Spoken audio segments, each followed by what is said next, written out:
Good night. God bless. Welcome to another edition of Just Reason. Shensea and Taurus Riley taking us into this episode. We have some reasoning about her later on. Some people say she's a dancehall Riri. That's a big statement. But that's a very big statement. Riri and her DJ, yeah, sing J. Yeah, she has some skills. She have a ways to go before we start putting in that kind of conversation. Hey, she can be real easy. She can be, But bless up, family. Welcome to another edition of Just Reasoning Live. The last few weeks we've had some pretty heavy topics, and so we're going to kind of step back a little bit. Obviously these things are very important.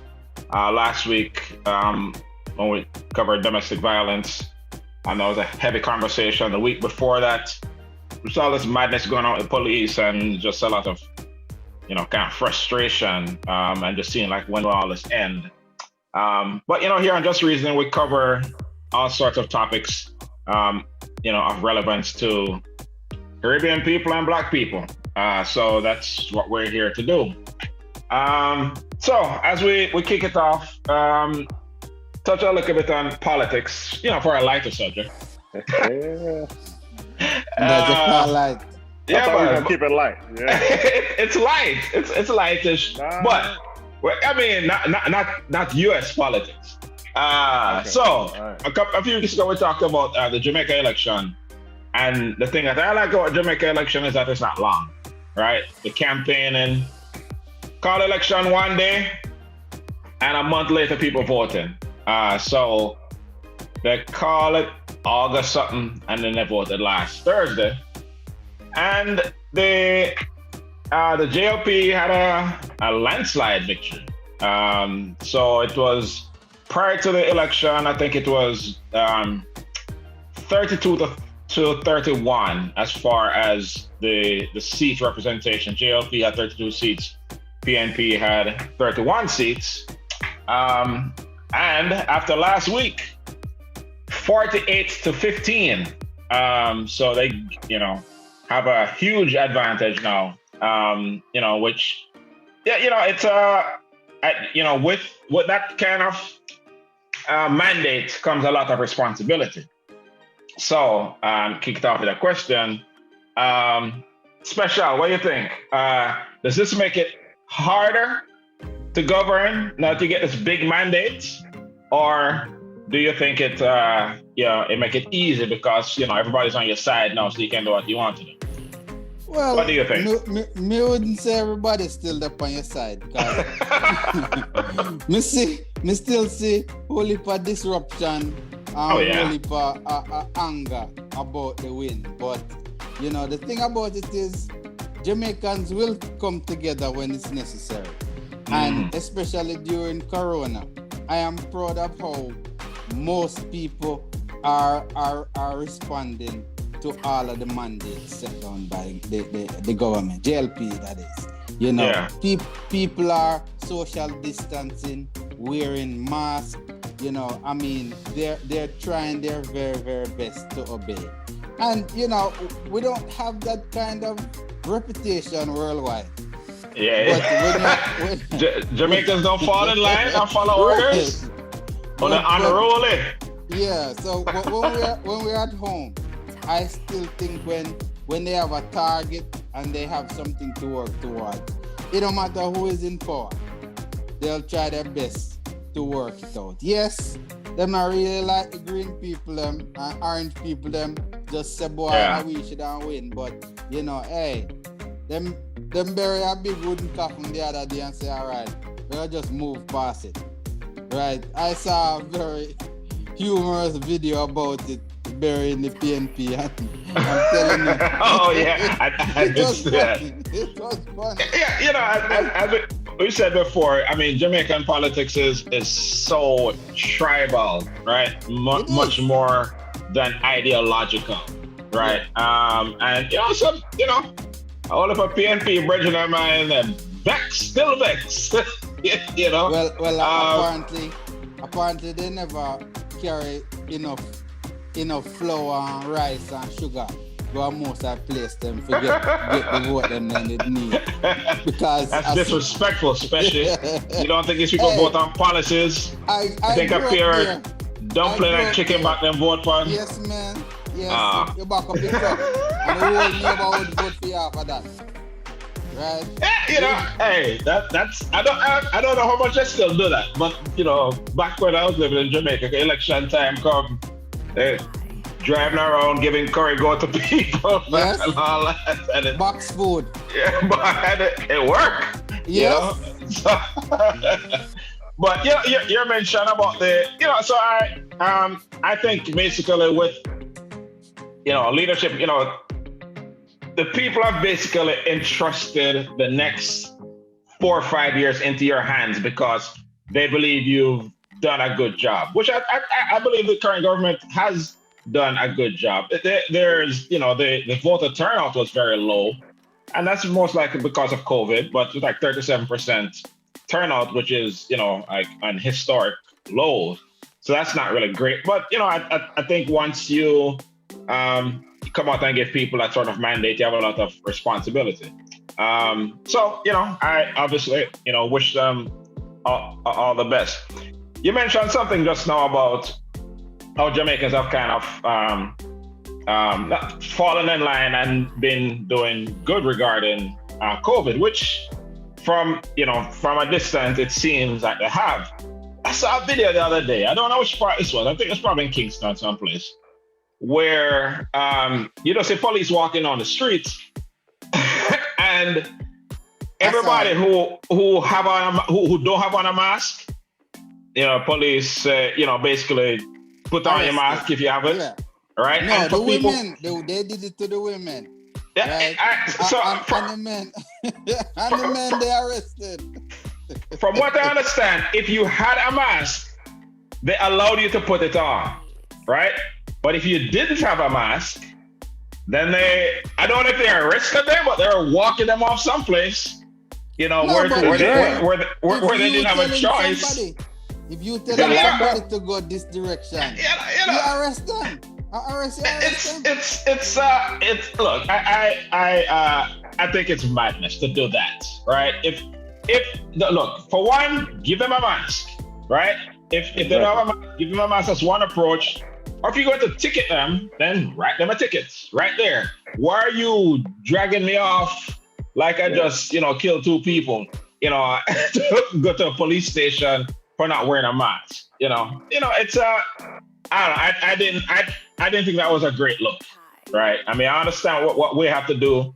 I understand that's like the polar opposite of the United States and, what kind of the hell that we're in up here because people not, sacrificing for the greater good.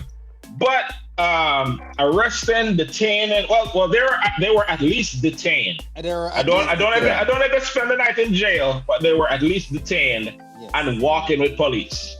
That's a bit much. But Kingston and them unruly, that's already. So. Maybe we need something like that here because people acting out when you ask them to put on their mask because they don't really believe that mandate's coming down from the government or even the CDC that I should put on a mask because some people actually believe it is illegal for somebody to tell somebody else to put on a mask. Right? They don't really care if it is saving us from them or them from us. They don't really care about that. I mean, they just don't want to do it just because somebody else is telling them to do it. Exactly. What about my rights? Yeah, Americans and their pride. It's and it's just again we talked about this on here before, the individual versus the collective, right? And when we think about it, it is really so small to wear a mask. It really for the time that you're in this grocery store or what have you, just put it on for that. Not like you have to wear it all day long every day. And people make such a big deal about this. Yeah. And some people do have to wear it all day long every day if they're working that kind of stuff. Yes. Yeah, that's true. But for people who, for the most part, we're just asked if you go into these certain buildings, then put it on. But people just making this big deal about it, man, and it's nonsense. So how's school going, Special? Some of the challenges. Let's talk about some of the challenges of school within this COVID era. Word for word, what you just said. Whatever you can say on camera. If you say I pick for me, I mean, you can, hey, you can dress it up as you need. We can give you a false name if you want. My testimony for Sci-Fair ISD's. See, now you're calling them out. See, nobody asked you to do all that. Me not care. Tell them to ring the doorbell. Right. Me tell them to their face. Tell the superintendent to link me if he have any questions. Right. You know, I find the system very, very poor and unresponsive. I know it was the first day. The system, you're talking about technology-wise or just the processes? No, technology in terms of virtual learning. Okay. And, I mean, I consider myself computer savvy, and I had issues. So I can think about people who are not very savvy, are not comfortable using a computer and moving around in an app. Is Zoom they use or something else? They use Zoom, but the issue is a lot of time the links die, right? And a lot of time the link don't even work in the first place. You pay your Wi-Fi bill, so you're sure it's not that.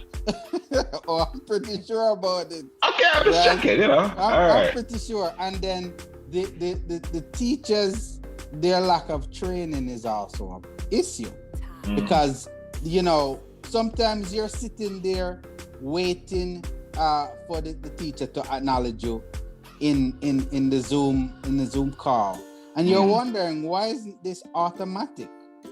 Right? Why is it that the teacher have to let you in? Because you would hear her while she's teaching a class and you already in there saying, oops, I forget to let these people in. And I'm saying to myself, what? That shouldn't be an issue. Yeah, right? Learning curve. Yeah, that's like closing the classroom door and the kids there knocking and no teacher there to let you in. And then, So teacher won't let them in. That's one issue. Right. Then, all right. The stability of the system that they're using. Again, I feel so this is your Wi-Fi, You're blaming Sci-Fair. I feel so it's your Wi-Fi. No, all right, let me tell you why I know this. Let me tell you why. I remember. Tell them to come over here and try it and see if it works. No, I am a member of my neighborhood app.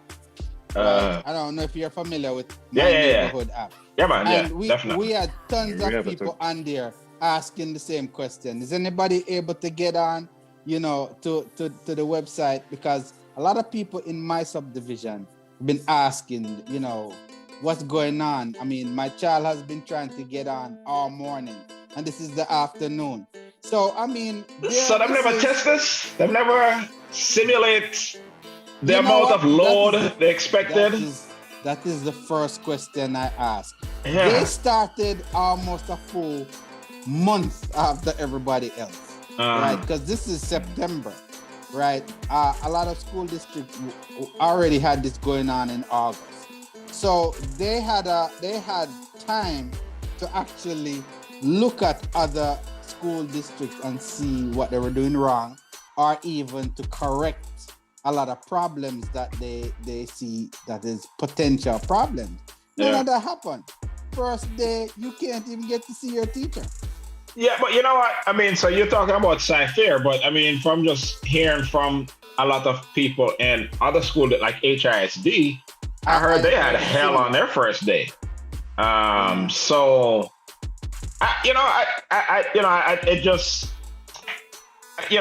this was kind of like when school locked down at first. I don't know if most people did this, right? So it shouldn't be all that new.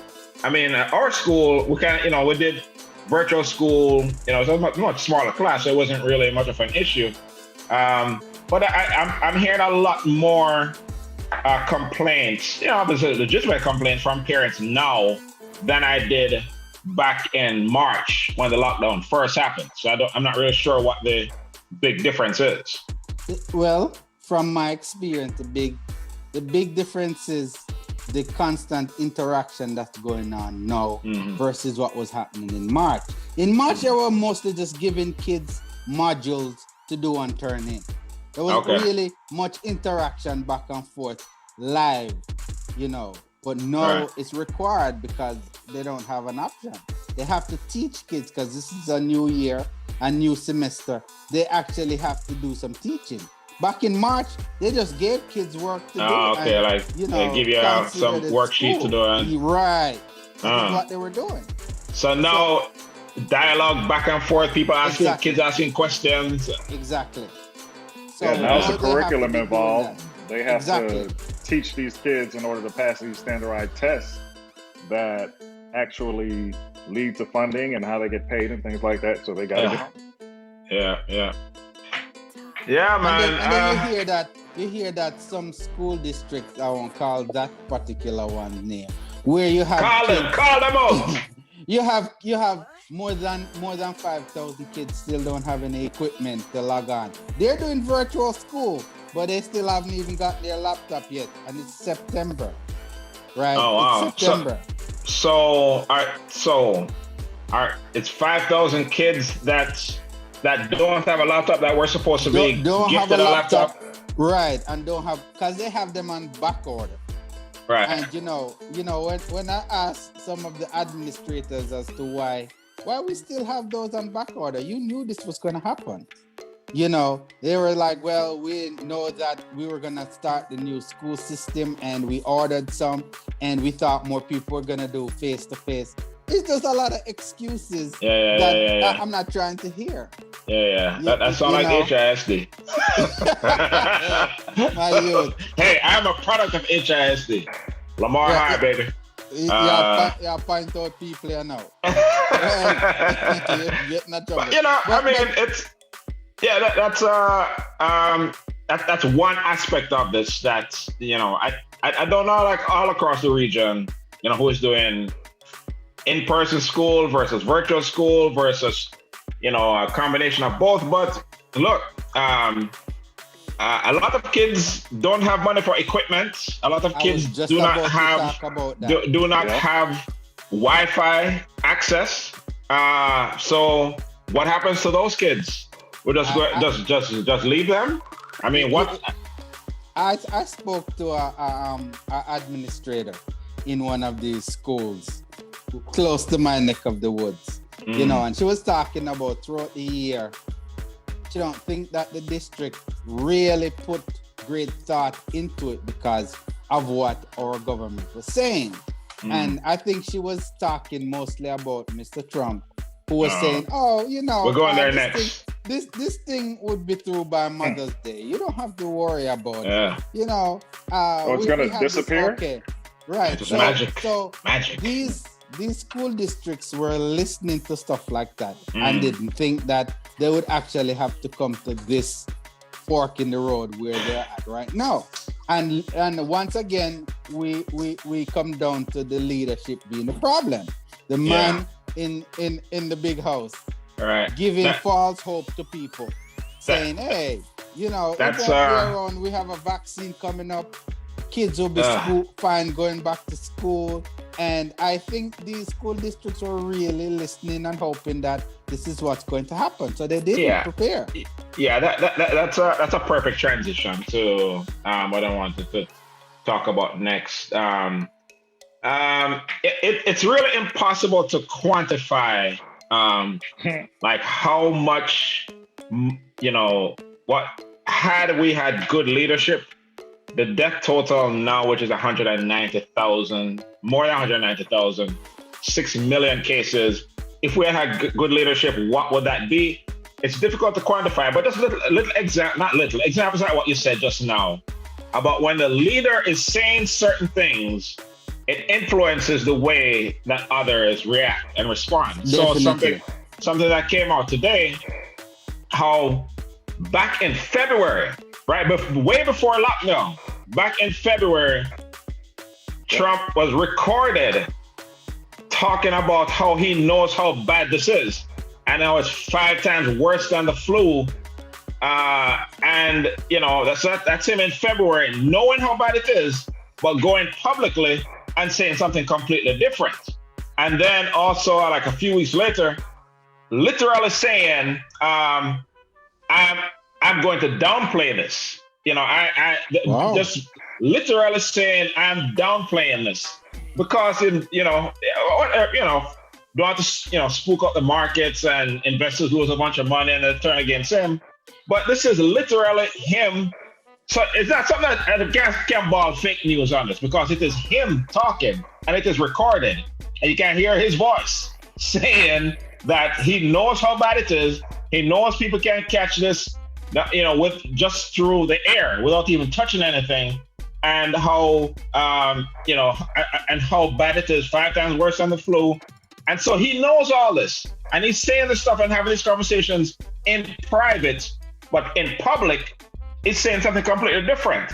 So you, as a school administrator, you may be all aboard the Trump train and believe everything I'm saying. So that affects how you then go about, manage your district, managing, and that applies to schools, businesses, churches, applies to everything. I mean, it's a crime.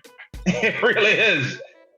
Just the absolute negligence that has caused so much people to suffer, right? Has caused people to die, caused families to suffer, caused people to lose jobs. Yeah. And meanwhile, you know the truth all along and then lying to people. Man, anyway, I don't have a question. That's just a commentary. No, I was driving down Highway 6 today, and I was surprised the amount of businesses was going under. I mean, I know we've been in this slump for about 6-7 months, but when you consider how much these businesses were hoping that they'll get to open back, but the president was telling them, oh, everything will be fine, everything will be okay, and then you drive down the street, you see another business saying going out of business, not closing, going out of business. Yep. And you're wondering what were some of these businesses doing with their profits when they were making it? You mean 6 months of slow purchases, and you're not closing the business, you're going out of business. That's a long ass time to not have any revenue. 6 months? It is. But guess what? I've seen stores that every time I've been in there, I've seen no more than maybe 2 or 3 customers still alive right now. Yeah, that's money lost because of the stimulus. No, I'm joking. Yeah. Right. So he's thinking, hey, everybody will be fine. If I tell them everybody will be fine, they'll believe it, and everything will be. I don't know what's wrong with him. Right. It's like the classic bullshit artist, right? Yes. And think he can talk his way and dress up everything. If I just say everything is fine, then people will believe it's fine, regardless of the fact that they lost their job 2 months ago, and I've been trying to get one ever since. I can't get one, regardless of the fact that their auntie and grandma and uncle, everybody's sick. And regardless of all that, if I just say everything is fine, it will go away, then they will just believe it. Yeah, it's my criminal, man. So this lack of preparation because of what the leader have been saying, not until I really volunteered in schools, I didn't really understand the big help that school is helping these people out. Because even though you have kids that are virtually learning, they're still not getting any food. Yeah. They still have to have curbside assistance with food. And when you talk to some of these kids, the only time they get a good meal when they go to school. Go to school. Yeah. Right? Yeah. Right. So you hear them talking about, oh, I can't believe these people don't have internet. These people don't have food. Have somewhere to live. Yeah. Right? Man. So internet is the least of their problems. Yeah. They're not worried about that. So some people might say, hey, I have internet, and you think that most people are like you. No. There are people that are really out there struggling, and every dime that they have, it has to go towards food or somewhere to live. Man, this is our light episode of Just Reason. But look, I just said that, man. So CNN, they did a feature on the amount of evictions that are taking place, right? Because there was this eviction moratorium for a while. But this thing just bunned me just watching it, man. You see, sheriff, go, show up to the apartment and knock on the door and say, the eviction notice. And this is this young youth, the guy probably in his early 20s, his girl, and the two young kids. And, basically they had to leave. And you said, and they don't have any car, and they don't have any place to go. So the things that they had in their house, it's gonna have to just throw it out on the street. Throw it out, yeah. And so they're just carrying a few little possessions on a baby stroller. It's something bun me, man. Just seeing that, and then it's like another, like an older lady. She looked like she was probably about 80 or so. Didn't have anywhere to go, but they were supposed to kick her out that day, but because the temperature was hot, they gave her one extra day to you know what I mean? So it just like it wasn't gonna be hot tomorrow. I mean, exactly. You know what I mean? So but it's a trickle thing though, because so a lot of these landlords, a lot of them, I mean, they need rent to pay to be able to afford that property. It's not all just some mega corporations. Some are people who just own one or the duplex or what have you. Right. And so I understand that aspect of it also. But we talk about school and the Wi-Fi is choppy and whatever, and those things obviously are problematic. Some people catching straight hell out there. Some a lot of people are being put out on the streets. Yeah. And that is, so you sometimes you see like homeless people and you think, oh, it's because they're, they have a mental illness or they're addicted to drugs. No. It's a lot of people out there who, a friend of mine who did a documentary on, the homeless population around Houston. He said the majority of those people, people who went to school, they have degrees, but something happened, they lost their job and they couldn't quite catch back up. Yeah, right? They couldn't bounce back. It's tough. It's tough and then you don't have an address, so it's hard for you to get a job, and just kind of, spin a lot of control. I mean, so people catching hell out there, man.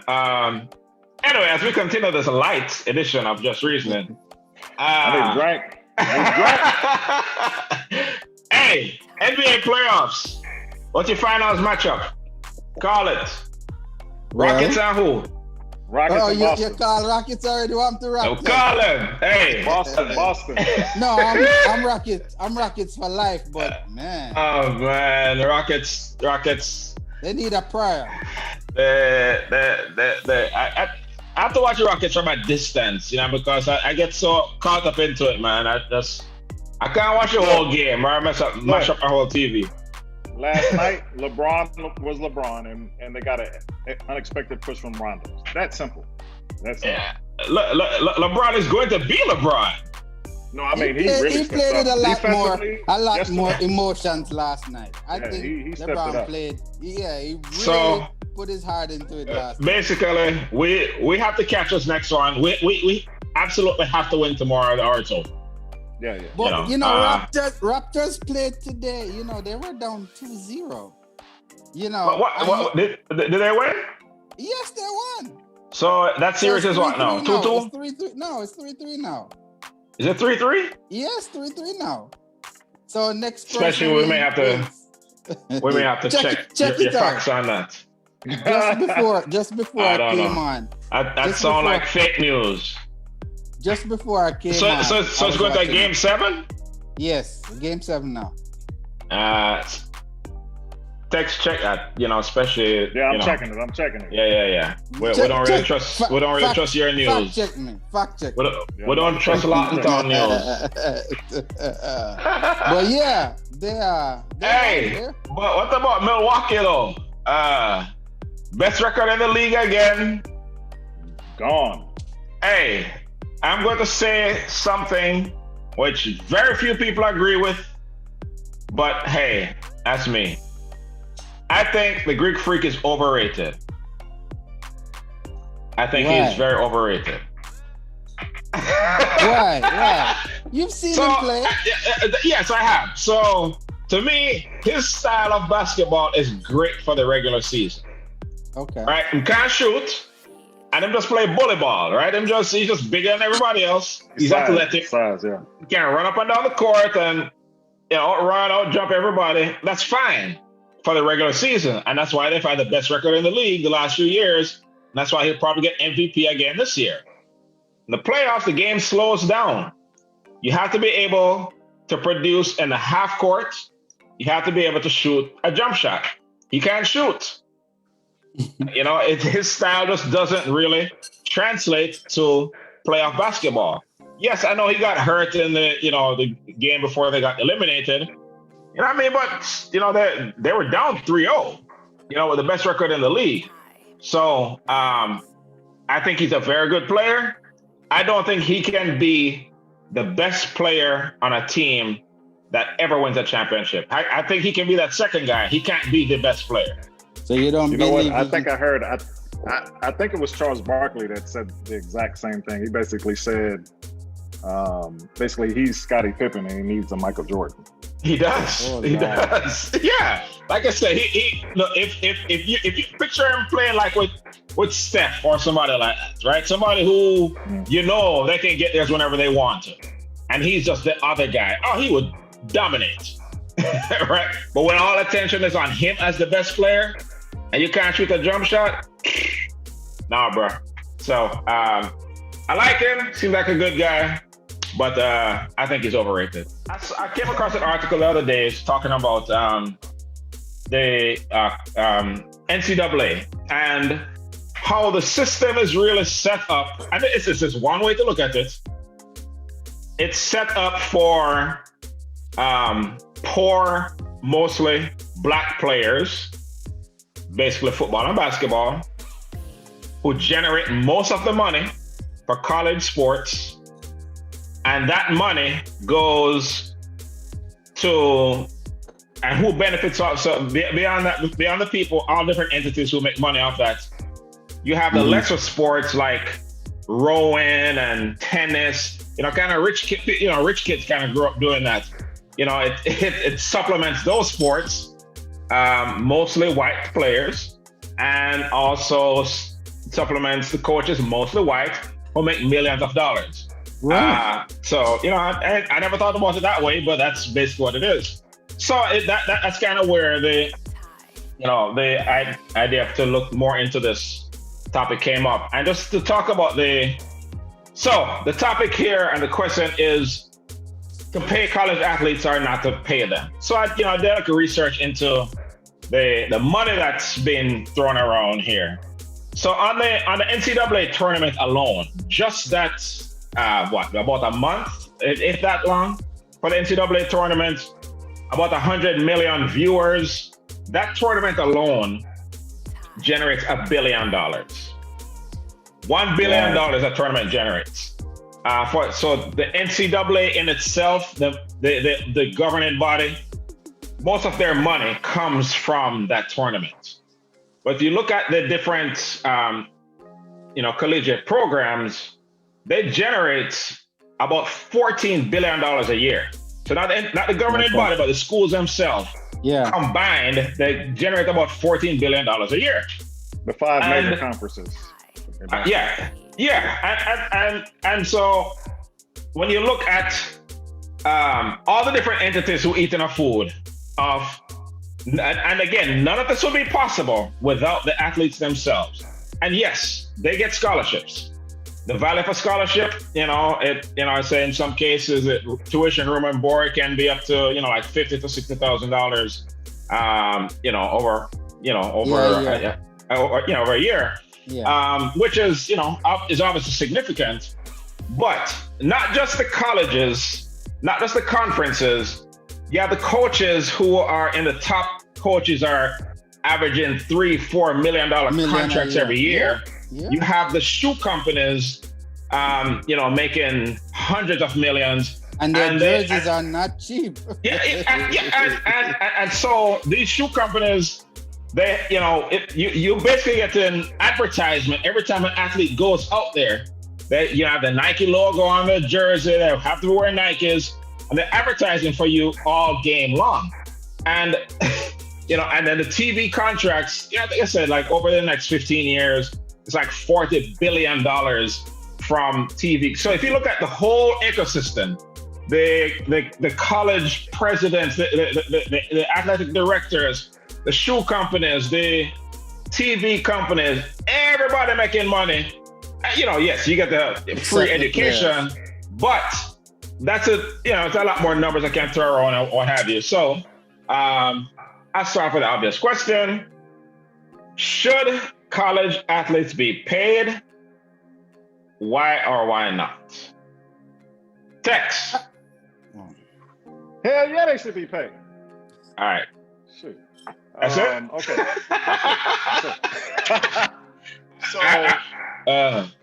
So the average cost of education for a player is about $65,000 to $70,000 per year for a 4-year degree. Okay. So this is the argument that most of these collegiate colleges are using. They're saying that we're actually giving you this for free. But as you stated, they wouldn't be making money if the athlete wasn't on the field performing. Mm-hmm. But here's some statistics that I run across as well. 54% of athletes say that they don't have time to study enough in order to pass their classes. Now you have to think about the average day of an athlete. So they get up probably at 6 o'clock in the morning. They're doing their fitness training or what may have you. Okay. They have a meeting at probably 8 o'clock. Sports wise, no matter what the sport is. And then after that, they probably have to go to class. Go to class from 8 all the way up until maybe 2 o'clock. Okay. Now, those are all the classes that they have to endure. After that, guess what? Practice. Okay. After practice, you have film. After film, there's another meeting. After that, guess what? They get home or to the dorm, 7, 8 o'clock, 9 o'clock at night. They have to study for the class and do homework. It's a job. So they probably up until, another 1, 2 o'clock in the morning and probably up at 5. And this is a cycle for however long the, sports in session, 5, 6 days a week. And forget the weekend. On the weekend, that's when the games are played. And what do? You travel. So, you're not getting anything done there. So it is a job. It is a job. And they have to actually keep up with the other athletes. And their peers have the same schedule and have the responsibility because they don't have to play any sports. You understand what I'm saying? So what I'm realizing and I'm reading is that a lot of these college athletes, I don't know if y'all know this, take most of their classes online. Did y'all know that? No, I didn't know that. So, that is a trip themselves because basically 50 hours a week is, during the week, 50 hours, that is reserved for their specific sport. So just think about that. You go to work 40 hours, a week, and that's enough. You can't wait till the weekend. 50 hours for a student athlete is dedicated to their sport, and they have a lot of other things to get done. So in itself, that's a job. Not to mention, I would be pissed if I'm going to a game or leaving a game and I look across and one of my peers is wearing my jersey, with my name on it, and I know they paid $80 for it. And I'm not getting any compensation. And not to mention, it's a licensing deal with your name. You don't even own the rights to your own name. So basically what they do is, they can't put a name on it. Like I remember Like when Vince Young was at UT, number 10 burnt orange UT jerseys sold all over the place. Young isn't on the map, but everybody know you buy that jersey because of Vince Young, and you can't get $1 off that. You know what I mean? So, and guess what? Same thing with the video game, because the video game is also a licensing deal.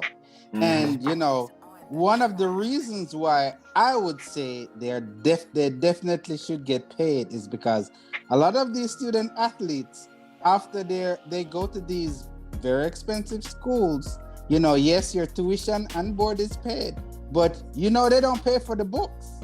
All right. They don't. I'm going to ask you to make a counter argument, especially argue against what you actually believe. Before you go there, do y'all remember I think it was like in 2014, Ed O'Bannon, he played for the UCLA Bruins. He actually filed a federal lawsuit because of what especially just brought it to my attention, and that's what I remember.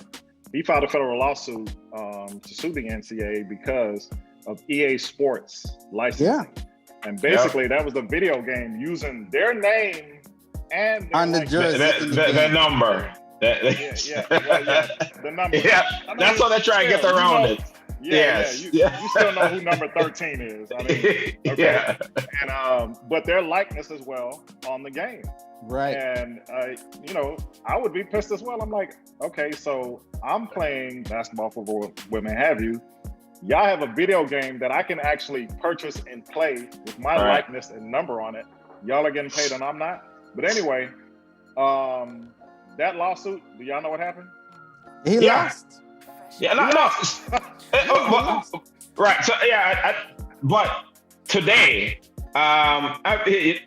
today the NCAA made the change that says that athletes, they can profit off their likeness. So they can do endorsement deals, they can do sponsorship deals, they can do that stuff now. They can't be paid by the university, but if you want to, go and sell ads for a local Honda dealer, you can, right? Which you couldn't do before. And so at O'Bannon, that by him bringing that lawsuit forth and making people have this conversation, had he not done that, we wouldn't be there. We wouldn't be here right now, where you can actually profit off your likeness. Which it's a significant step, but it's not enough, right? Because only the big stars going to really get those deals, right? The other people who have to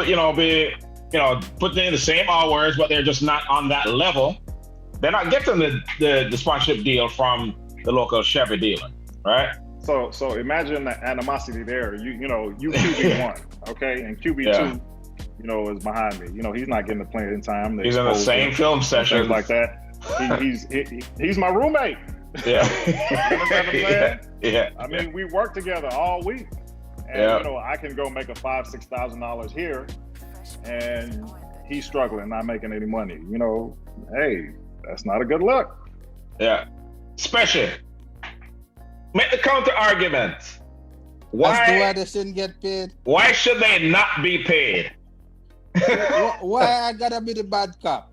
I didn't say you believe it, but all right. When you sign on that dotted line to work, right?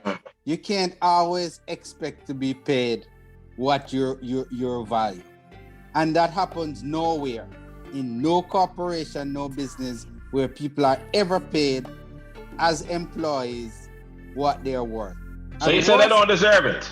Well, no, what I'm saying is because of capitalism, they don't think that they deserve it.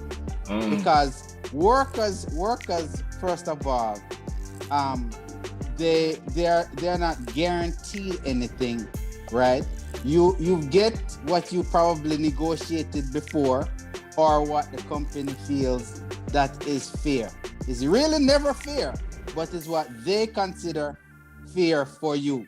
Look, and college is expensive, right? They say, like University of Michigan, out of state tuition and board is like 40 grand a year. So shouldn't you be glad that you don't have to pay that? Isn't that enough?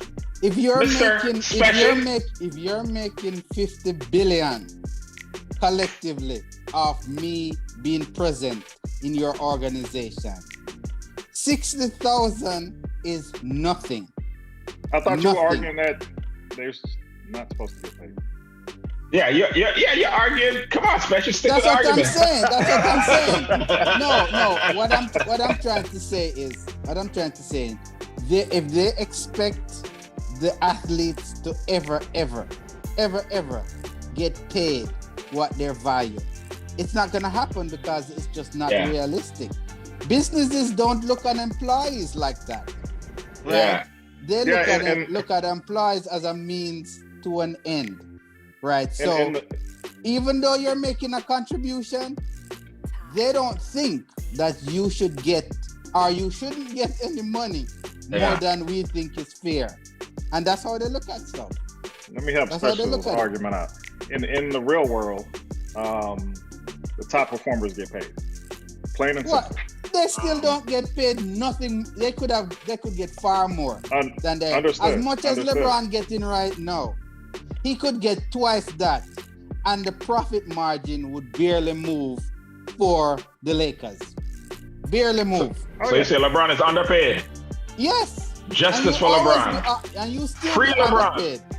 Now the Bus family, that's a whole different story. Yeah. Think about how much they get paid. Yeah. So like from the NCAA's perspective, I went and looked on their website to see what they said about this.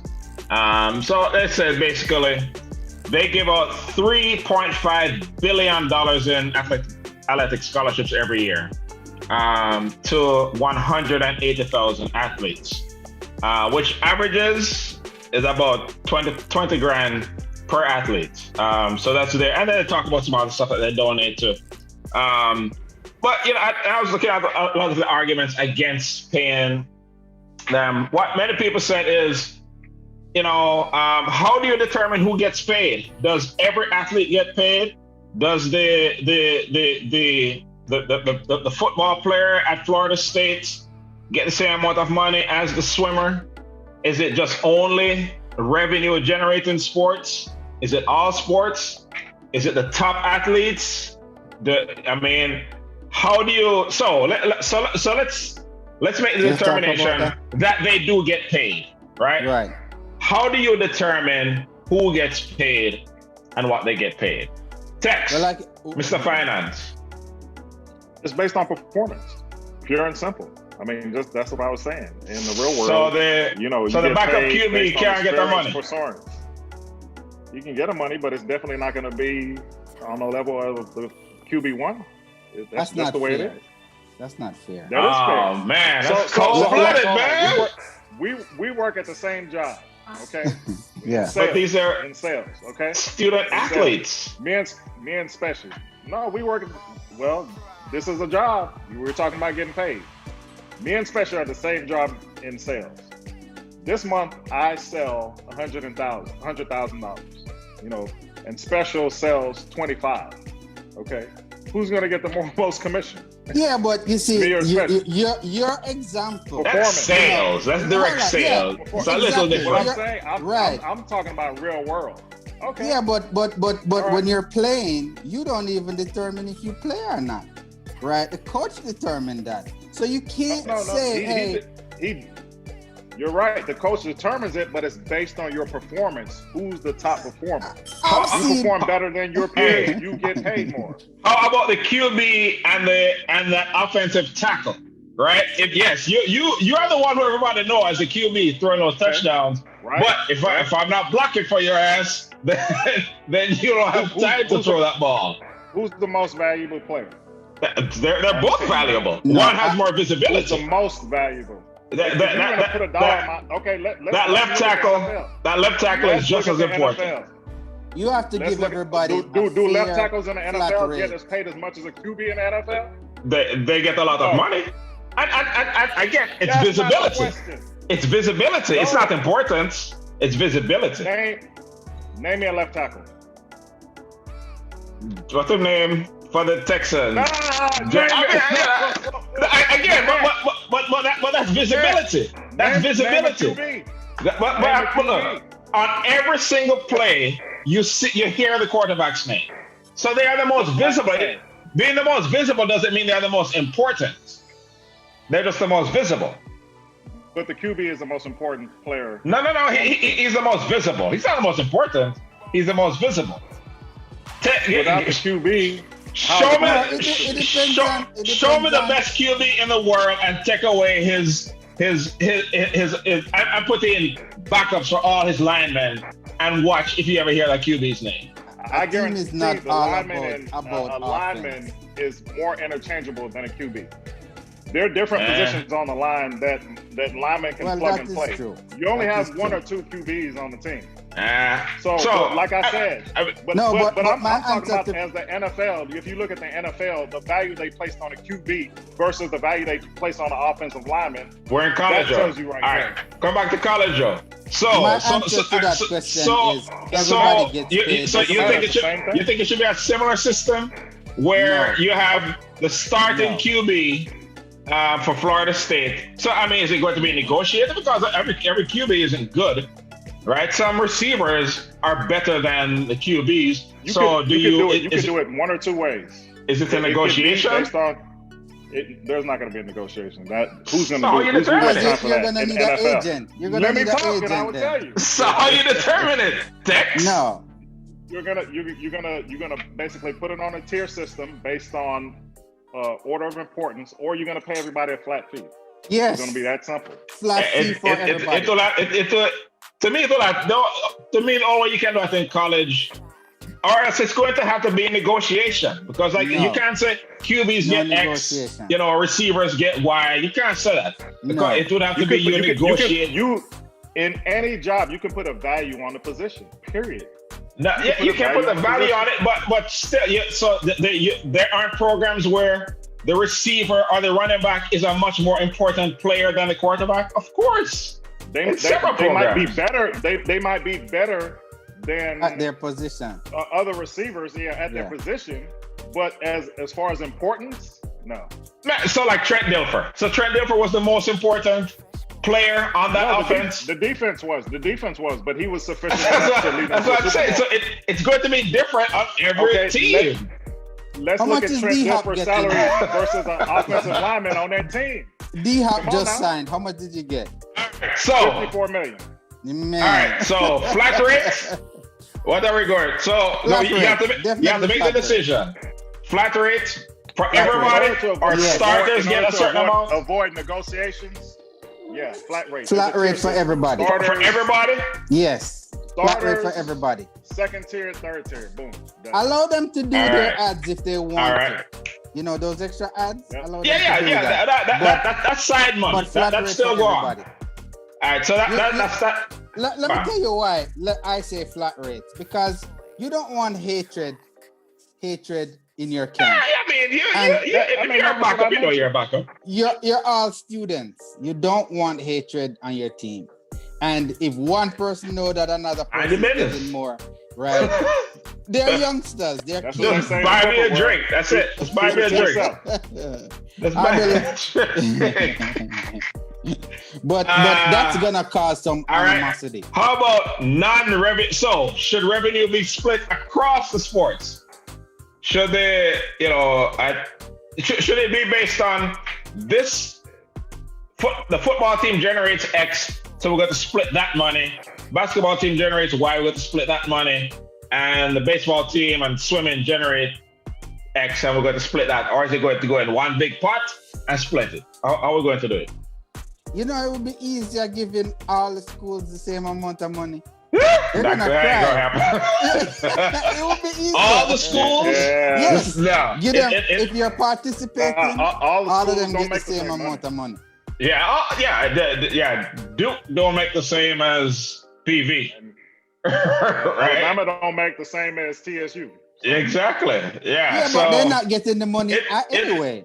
It will have to be on a per school basis. Definitely a per school basis, and definitely a percentage of the program itself. You see, this is why they don't give athletes or schools This is why it's not happening, because But you know what? But won't be look, able to satisfy. There's a way to figure it out. There are ways to do it. There's ways you to know, figure it out. you know, Yeah, start off definitely. by doing it, then we can fix it. But make the decision that it should be done. I can put a plan in place right now. Pull up Excel. I can't just figure it out by 10:30. Hey, shoot. Yeah, man. Yeah, another system that I saw them propose is that basically the schools pay nothing, but allow agents to be involved. You know, what? Different animals when you add agents. Again, for the agents are going to pay according to their marketability. And so they're not going to give you X amount of money if they don't think you're going to be a pro. So everybody isn't going to get paid, but the top tier players will get paid. So what about that model? You know, you see, those things breed jealousy. I'm telling you.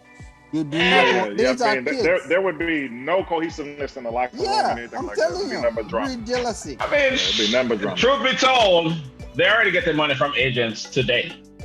Just take it on top of the table and sit at the bottom of the table. Yeah. I mean, let's be honest. Let's look at basketball and football real quick. Most of the athletes are skin color, okay, and they come from homes that are, let's say, lower class. I mean, if you do the stats, the stats, I mean, it is what it is. Mm-hmm. So, if they were allowed, you know, some type of stipend or something like that, in order to supplement some income, that would be great. But one thing we have to think about is we're talking about all these student athletes. How many of them make it to the pros, whether it be basketball, football, baseball, track? It's less than 1%. Yeah, the majority do not less make than 1%. Yep. So what I do recommend, I mean, I know we're talking about, you know, paying students and things like that, and we do have students watching. What we want to convey, what I want to convey is get your education, because that is going to afford you the opportunity to make more money in the future beyond sports. So let's not basket weaving is not you know. So look, I 100% agree with that. But for one, you know, that kid who's been a star his whole life at every level, right? Junior high, high school, he goes to college expecting nothing less than he's going to be a star and he's going to the pros, right? And you can't tell him anything else, right? But yeah, you're right. That's real talk. It's going to be a small percentage of them who actually make it, and you know, many of them, you know, they going to college is simply a step to get to the pros. It's not that they want to go to college and take all those classes. They have no interest in that. Exactly. For many of them, right? It's just a step to get there. You know, so I mean, it's the system is corrupt in many different ways. I mean, really, even before college, right? With the AAU and the shoe deals, and it's you know, the amateur sports, you know, it's not really amateur. It's basically everybody making money except for the athletes, except for the talent. That's speaking not right. of the shoe deals, I don't know if y'all know how the shoe deals came about, but I can't remember the gentleman's name. He was a rep for Nike. In the 80s, he actually went to college coaching. Was it Sonny? What's the name? From I know the story. He actually brokered the deal for the NBA. Back in the day to help the NBA players make more money. I can't remember his name. I'll look it up. But anyway, he actually got on at Nike. Approached coaches and basically stated, I will give you X amount of dollars if you have your college students, you know, for whatever, basketball, whatever, wear our shoes. So they paid the coaches and gave the students the shoes for free.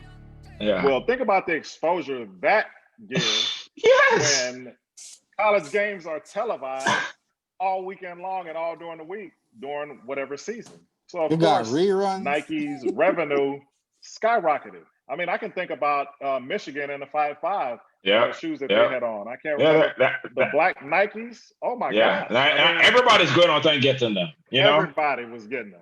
You know, just because they had them on. So the only people that didn't profit from that during that What's time, the Fab Five? made money. Exactly, the students made nothing. Yeah. So as you mentioned about the coaches, I don't remember the exact numbers, but University of Louisville, they had a deal with Nike or Adidas or somewhere like that. And let's say the number is $100 million that they're paying to the program, right? To the program. The coach, Patino, got 97% of that money.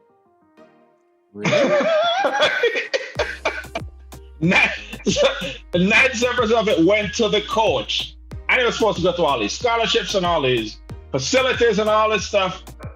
It really pissed me off. Anyway, it's pay these players, man. Tex, talk about the dancehall Riri. We've gone too far now, but I do want to talk about one thing because I'm an H-Town fan, but my boy Deshaun Watson got a new contract. Yes, 160.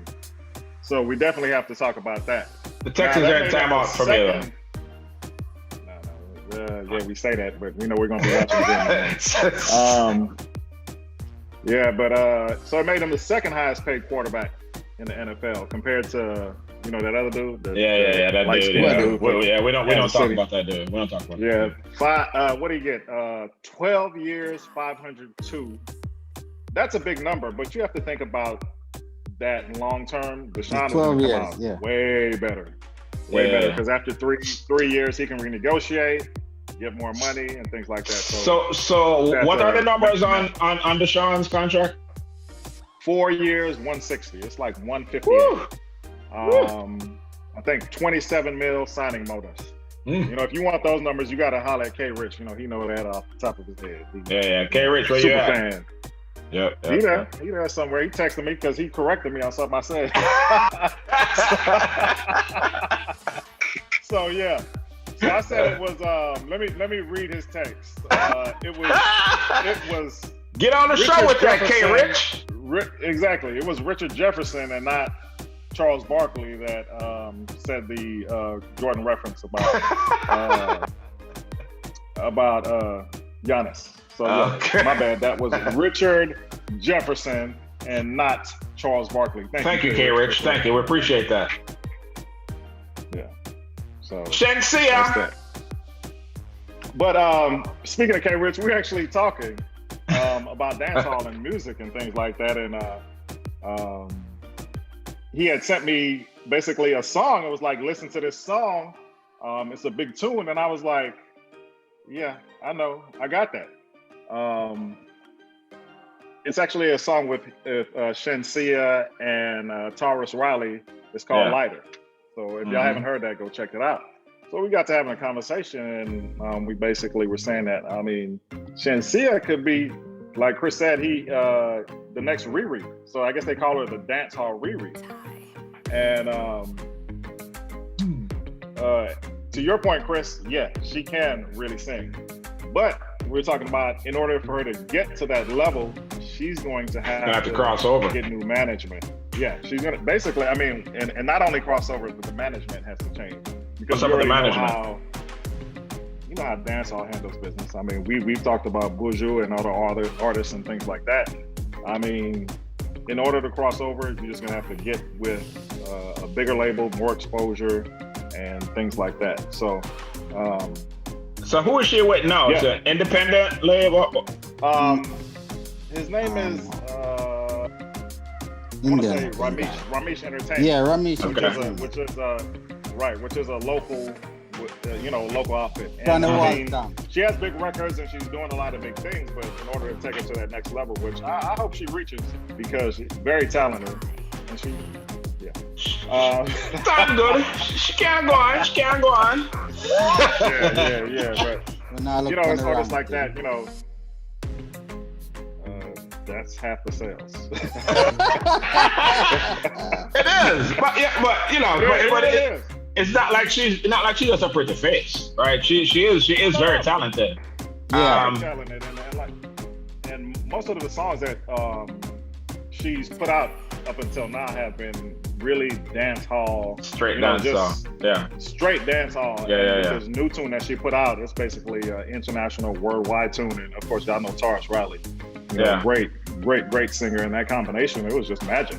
I mean, once you hear the song, it's like wow. Because I actually made a CD. Chris, you were by the weekend, and that song is on there. But my wife Nisha, she every time I play the song, she's like, "Can you play that again? Can you play that again?" So if she gets involved in it, I already know it's a big deal. So, I've heard the song. When the Taurus album dropped, I listened to it, but I wasn't like really focused listening to it. It was just on in the background. And I heard this. I had no idea it was her, because I don't think she doesn't DJ in that song, does she? She just sings. No, she's just singing. Yeah, so I didn't know she could sing. But yeah, I think she has. I think she has that it, right, to cross over way beyond the dancehall market. She is marketable from her look. She is marketable from her talent. But yeah, she's going to have to collab with some people to put her in some different circles and make other people know her besides just dancehall fans. There's a whole wide world of music fans out there, which, she can apply her talents to. So, hey, I mean, sky's the limit. But like you said, I mean, it comes down to, management and, relationships and getting her on with the right producer, collaborate with the right artist to kind of, get her talent to a bigger audience. But, hey, why not? I mean, Riri is a very big goal. Does Riri make music anymore? Yes, she does. Yeah, every once in a while. But I read somewhere, is she a billionaire now? Did I read that correctly? A billion? Plenty million, probably not. Multi-million. Texas K-Rich. I thought I read that. Yeah. Texas K-Rich. Yeah. But no, I think with her makeup line, I think that put her over the top. But we'll confirm that and get back. Yeah. You think she have more money than B? Than who? Beyonce. Beanie? No, Beyonce. B is a millionaire. B is a billionaire. Just because of Jay-Z?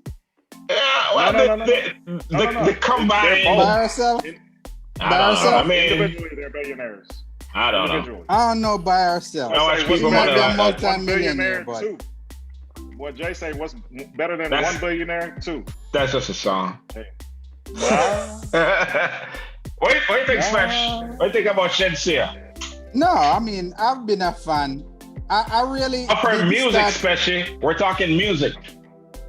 So what else do you think I'm talking about? All right, go on. All right. I only really started paying attention to her after I heard the song she had on the One Chance Rhythm.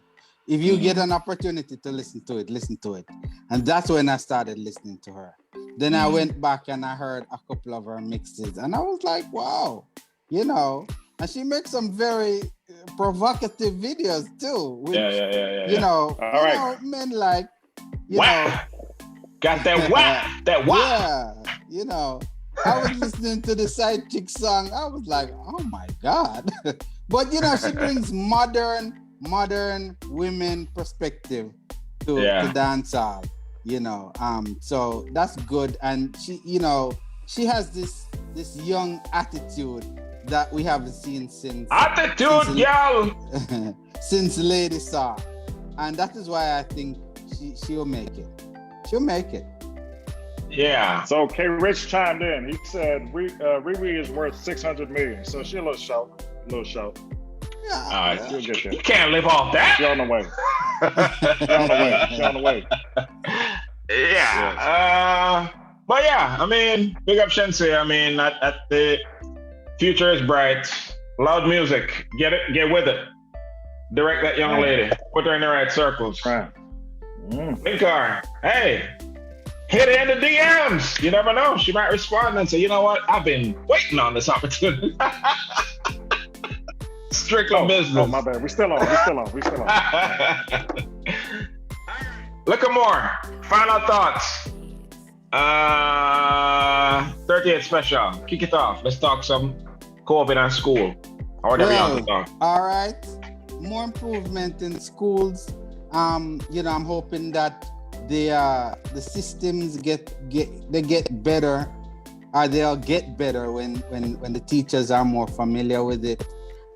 You know, hanging there, students. It's hard for everybody right now.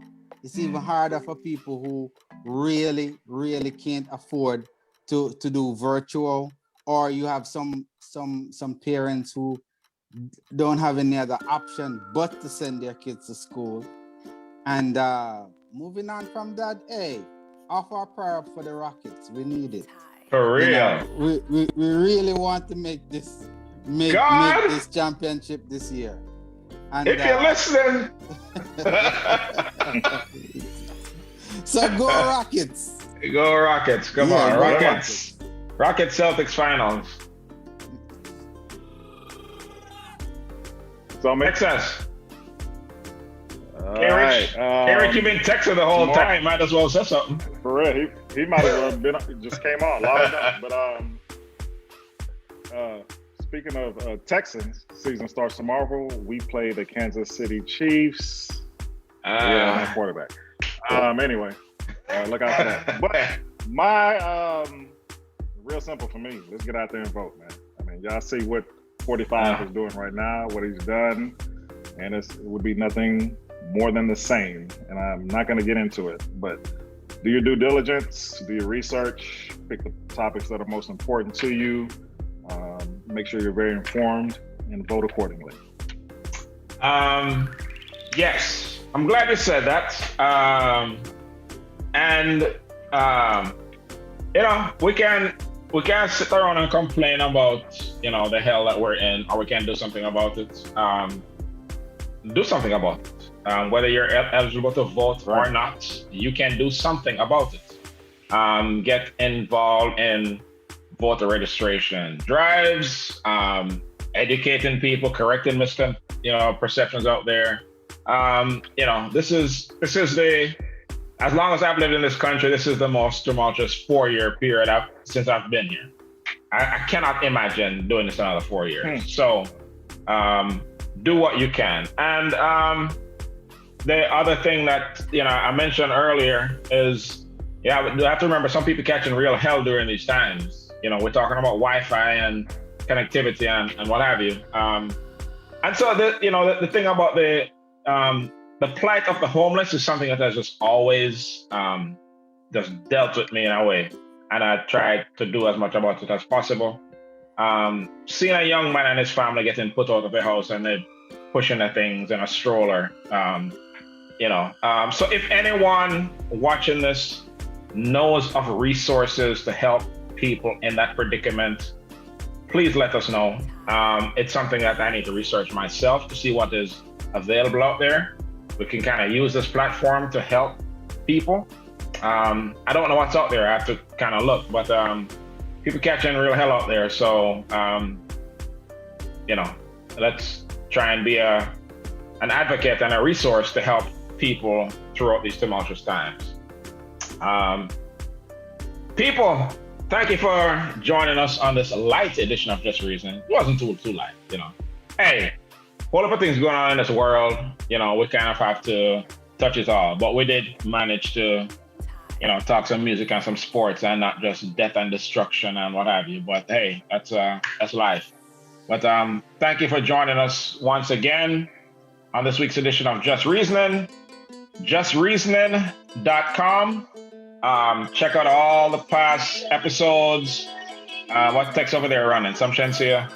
And if you like what we have to say, share it with somebody. Tell somebody. Spread the good news. Let's take this platform global for us to get to where we want to get, and for it to have this impact it should have. We're going to need your support. So, big up, family. Bless up. One love. See you next week. Same time, same channel. Wednesdays, 9 p.m. here on Facebook Live. Just Reasoning. #Just Reasoning. Bless up on yourself. Peace. Yeah.